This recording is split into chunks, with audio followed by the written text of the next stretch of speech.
caawa ee maamulka gobolka Banaadir qaybihiisa kala gedisan uu hogaaminayo ee gudoomiyaha gobolka Banaadir ahna duqa magaalada Muqdisho waxa ay soo kormeereen howlgal balaaran oo ka socda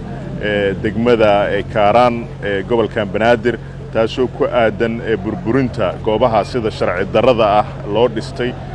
wadooyinka waaweyn ee degmada Kaaraan ku yaala caawa waxa uu ka bilowday laamigan weyn ee ku imaada suuqa weyn ee degmada Kaaraan ee horumar saldhiga ee degmada Kaaraan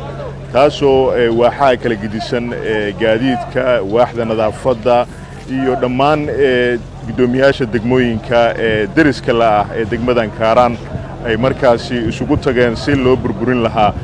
dhammaan goobaha sida sharci darrada ah loogu dhistay mashabiyeediga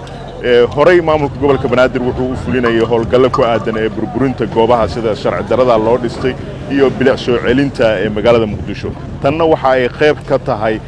howlgalladii hore u socday oo la dardargelinayo sida toddobaadkan shirkii uu shir gudoominayay gudoomiyaha gobolka Banaadir uu ku sheegay in la dardargeliyo lagana shaqeeyo sugidda amniga iyo bilicda magaalada Muqdisho iyo waliba burburinta goobaha sida sharci darrada loo dhistay qayb kamid ah caawa ahayd howlgalladan oo lagu burburinayo goobaha sharci darrada lagu dhistay oo sii socon doona waxaan fariin u direynaa dadka ganacsatada ah iyagu sida sharci darrada ah ugu dhistay goobaha ganacsiga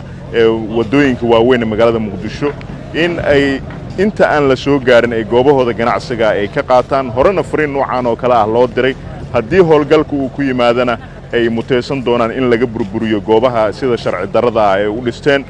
sidoo kale dadka xaafadaha magaalada Muqdisho guryaha sida sharci darrada u dhistay ee wadooyinka soo galay iyaguna fariinta la mid ayaan u direynaa howlgallada ee lagu burburinayo goobaha sida sharci darrada loo dhistay haddii ay noqon lahayd goobaha ganacsiga iyo haddii ay noqon lahayd guryaha sida sharci darrada loo dhistay intaba way sii socon doontaa iyadoo sidoo kale bilicda iyo sidoo kale nadaafadana ay howlgalladan la socon doonaan